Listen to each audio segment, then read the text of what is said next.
Hello दोस्तों, Cosmos publication में आप सभी का स्वागत है।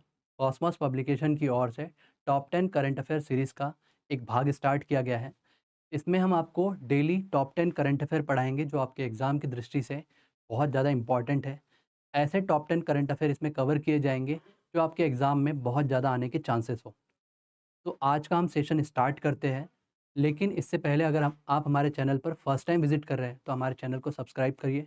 अगर ये वीडियो पसंद आता है तो इस वीडियो को लाइक करिए और बेल नोटिफिकेशन को ऑन करिए। चलिए आज का सेशन स्टार्ट करते हैं। तो ये हमारी तो ये हमारी कुछ बुक्स हैं, आप देख सकते हैं कॉस्मॉस पब्लिकेशन के द्वारा पब्लिश की जाती है।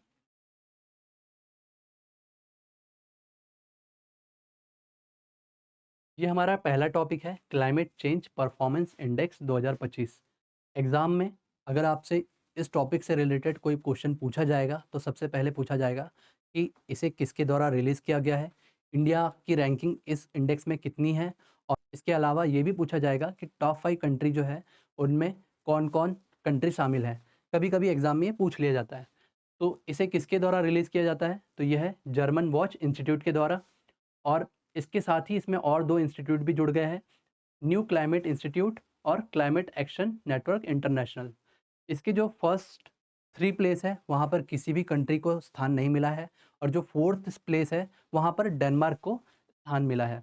तो आपके लिए इम्पोर्टेंट क्या है? ये इंस्टीट्यूट का नाम, और इसके साथ ही ये 4th प्लेस पे डेनमार्क कंट्री का नाम, और इसके साथ ही इंडिया की इसमें क्या रैंकिंग है? तो इंडिया की इसमें 10th पोज़ीशन था। तो इंडिया इसमें 10th पोज़ीशन पर रैंक कर रहा था। इसके साथ ही अब हम दूसरा टॉपिक देखेंगे। जो हमारा दूसरा टॉपिक है, justice D Krishna Kumar appointed chief justice of Manipur high court. Manipur high court में जस्टिस डी कृष्ण कुमार को एज अ चीफ जस्टिस के तौर पर नियुक्त किया गया है। तो जैसा कि आप सभी जानते हैं, अगर हाई कोर्ट और सुप्रीम कोर्ट की बात की जाए तो वहाँ पर जो जज होते हैं और जो चीफ जस्टिस होते हैं, मुख्य न्यायाधीश होते हैं, तो उनको जो अपॉइंट करने का पावर होता है वो प्रेसिडेंट के अंदर आता है।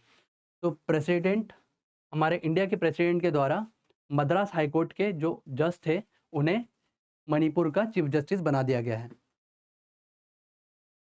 इसके बाद हम नेक्स्ट टॉपिक पर चलेंगे। तो नेक्स्ट टॉपिक आप देख सकते हैं, भू नीर पोर्टल, जिसे डिजिटली लॉन्च किया गया। डिजिटली लॉन्च करने का मतलब है कि इसे एक वेबसाइट के फॉर्म में लॉन्च किया गया है। इसमें जो एग्ज़ाम की दृष्टि से इम्पॉर्टेंट फैक्ट है वो है कि इसे किसके द्वारा लॉन्च किया गया है। तो ये है सी आर पाटिल, जो हमारे मिनिस्टर ऑफ जल शक्ति है। और ये किसकी सेरेमनी में लॉन्च किया गया है?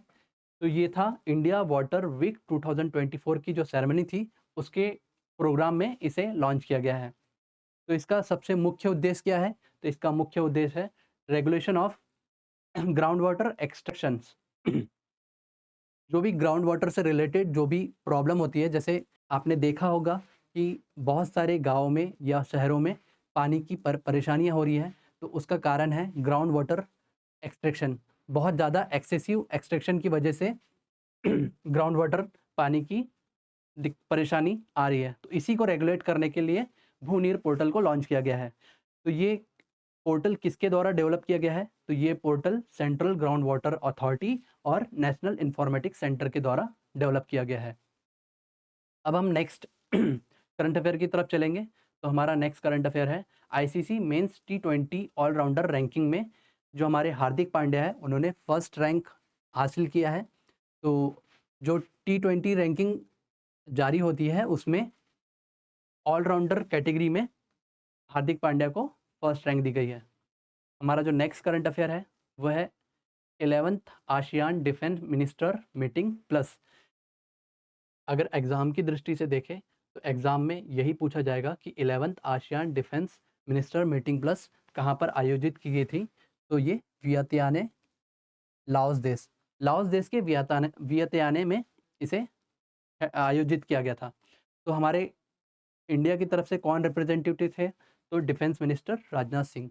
जैसे कि आपको नाम में ही दिख रहा है, ये डिफेंस मिनिस्टर मीटिंग है, तो ऑब्वियस सी बात है कि वहाँ पे जो रिप्रेजेंटेटिव होंगे वो हमारे देश के डिफेंस मिनिस्टर ही होंगे। तो इसमें इसमें क्या डिस्कस किया गया? तो इसमें डिफेंस कोऑपरेशन से रिलेटेड बातों को डिस्कस किया गया। इसमें यह डिस्कस किया गया कि हमारे जो भी आसियान देश से संबंधित देश हैं उनके बीच में जो भी रक्षा संबंधित जितने भी मुद्दे हैं उन्हें कैसे रिजॉल्व किया जाए। तो हमारा जो नेक्स्ट करंट अफेयर है वो है हाईएस्ट नेशनल अवार्ड। हमारे जो पीएम नरेंद्र मोदी हैं उन्हें डोमिनिका देश के द्वारा और गुयाना देश के द्वारा उनके देश का हाईएस्ट नेशनल अवार्ड से नवाजा गया है।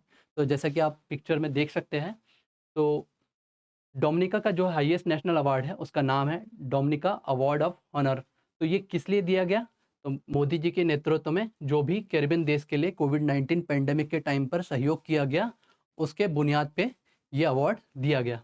अगर एग्ज़ाम में क्वेश्चन पूछा जा सकता है, तो एग्ज़ाम में ये डोमिनिका अवार्ड ऑफ ऑनर और द ऑर्डर ऑफ एक्सीलेंस ये किसे दिया गया, ऐसा पूछ सकते हैं एग्ज़ाम में कि प्राइम मिनिस्टर मोदी को दिया गया या यूएसए के राष्ट्रपति को दिया गया या और भी जो बड़े-बड़े पद पर आसीन व्यक्ति हैं उनका नाम लिखकर आपसे पूछा जा सकता है। तो हमारा जो नेक्स्ट टॉपिक है वो है Kenya cancel airport and energy deal with the Indian tycoon Gautam Adani. आपने ये देखा होगा कि कल से न्यूज़ में बहुत ज़्यादा दिखाया जा रहा है कि हमारे जो गौतम अडानी जी हैं उनके ऊपर यूएसए ने कुछ चार्जेस लगाए हैं ब्रेबरी के, मतलब रिश्वत से संबंधित कोई चार्जेस लगाए हैं। उन्हीं के बेस पे केन्या के जो राष्ट्रपति हैं विलियम रूटो, उन्होंने गौतम अडानी के साथ जो भी एनर्जी से रिलेटेड और एयरपोर्ट से रिलेटेड डील थी वो कैंसिल कर दी है।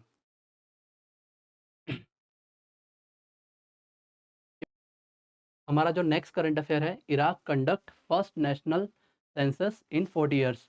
मतलब 40 साल के बाद इराक ने अपना सेंसस फिर दोबारा कंडक्ट किया है और इसके पहले उन्होंने 1987 में कंडक्ट किया था सद्दाम हुसैन के शासन में। उसके बाद ये 40 सालों के बाद फिर से दोबारा कंडक्ट किया जा रहा है। ये एग्ज़ाम की दृष्टि से बहुत ज़्यादा इम्पॉर्टेंट है और इसके हर एग्ज़ाम में पूछे जाने के चांसेस है।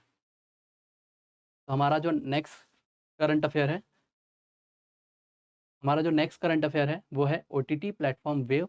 ये किसके द्वारा लॉन्च किया गया? प्रसार भारती के द्वारा। ये हमारी एक इंडियन बॉडी है, जैसा कि आपने देखा होगा डीडी न्यूज़ और आकाशवाणी, इनको रेगुलेट करने के लिए प्रसार भारती को पावर दी गई है। तो ये ओटीटी प्लेटफॉर्म पर क्या दिखाया जाएगा? आप वहाँ पर देखेंगे कि क्लासिकल और कंटेम्पररी कंटेंट को 12 लैंग्वेज में उसमें दिखाया जाएगा इस प्लेटफॉर्म पर। और इसके साथ ही अगर आप एक और नेक्स्ट फैक्ट, इम्पॉर्टेंट फैक्ट की बात करें, तो ये 55th international film festival of India, इसमें इस प्लेटफॉर्म को लाया गया है, लॉन्च किया गया है।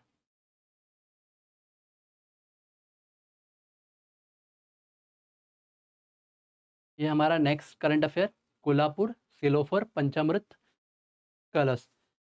ये पीएम मोदी जी ने नाइजीरिया की विजिट में वहाँ के राष्ट्रपति बोला अहमद तिनुबू को ये कलश गिफ्ट में दिया है और इसी वजह से ये एग्ज़ाम के लिए भी इम्पॉर्टेंट हो जाता है और ये न्यूज़ में भी बहुत ज़्यादा दिखाया जा रहा है।